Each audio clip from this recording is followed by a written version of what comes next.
آج کا جو صفت جس کو ہم کہہ لیں وہ ہم اپنا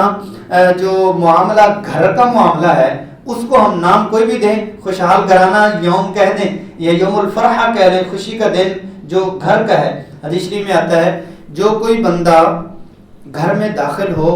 اور گھر کے سارے افراد ڈر جائیں تو یہ بندہ داخل نہیں ہوا بلکہ بھیڑیا داخل ہوا ہے۔ حدیث شریف میں آتا ہے کہ گھر کا سربراہ گھر میں داخل ہو اور گھر کے تمام افراد اس سے خوش ہو جائیں تو یہ نعم الرجل فرمایا کہ بہترین انسان ہے،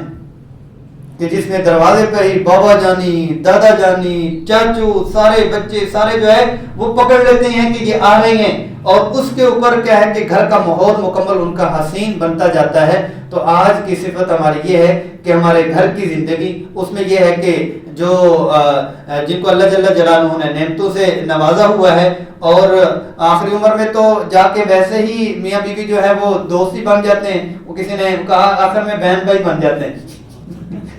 ایک دوسرے کی خدمت کرتے کرتے شکلیں بھی ملنا شروع ہو جاتی ہیں کہ اتنے عرصے میں آپس میں جو ہے وہ شکلیں بھی کہتے 30-35 سال ہو جائیں تو میاں بیوی کی شکلیں بھی ایک ہونا شروع ہو جاتی ہیں، تو کہیں چلے جائیں تو لوگ کہتے ہیں یہ بہن بھائی ہیں، کیونکہ صحبت کے اوپر اثر ہوتا ہے تو جو کامل ہوتی ہے۔ تو مطلب یہ ہے کہ بڑی عمر میں لڑنا تو ویسے ہی نہیں بنتا کہ پیار بنتا ہے۔ تو دوسرا یہ ہے کہ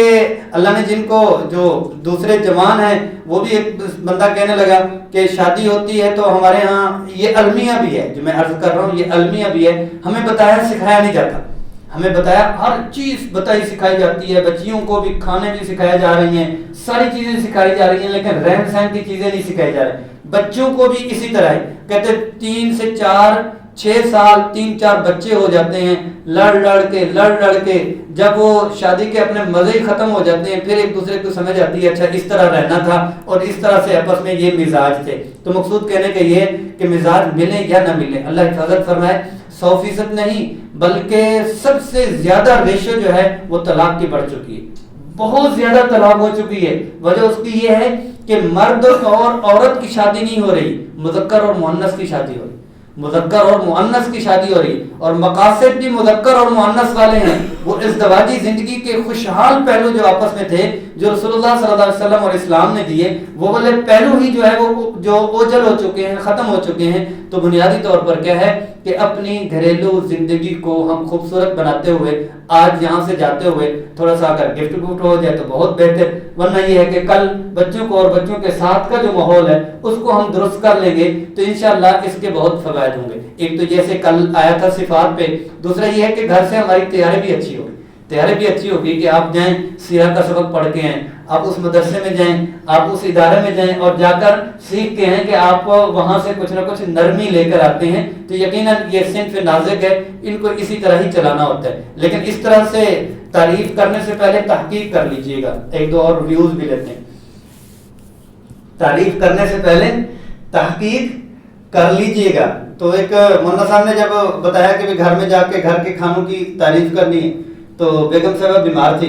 تو گھر والوں کو کہہ دیا کہ کچھ بنا ہوا ہے، تو ساتھ والوں کو کہا کہ کچھ بھیج دیں، انہوں نے پلاؤ بریانی بھیج دی۔ تو خاموشی کے ساتھ جب وہ آئے تو جلدی سے انہوں نے پلیٹ رکھ دی اور ادھر سے یہ تازہ بیان سن کے آیا تھا، کہتا ہے واہ جی واہ کیا مزہ ہے آج کے چاولوں میں، بریانی تو کمال کی بنا دی ہے، اس میں جو ٹیسٹ ہے نا آج مزہ ہی آ گیا۔ تو وہ چیخ کے کہتی ہے 30 سال ہو گئے کھانے میں 30 سال مجھے ہو گئے کبھی تعریف نہیں کی، اور آج ہم سائیں کو گھروں سے لے کے آئے ہیں تو تعریف کرتا جا رہا ہے، میرے ہاتھ کا تجھے پسند ہی نہیں ہے۔ تو میں ابھی یہ کر رہا ہوں کہ تعریف کریں لیکن تحقیق کے ساتھ کہ مکمل طور پر جو اس نے ہی بنائی ہو اور اسی نے ہی کیا ہو۔ تو یقیناً یہی ہے کہ جو تعریف ہے یہ ان کو آپ کی زندگی کو بھی خوبصورت بناتی ہے، ان کی زندگی کو بھی خوبصورت بناتی ہے۔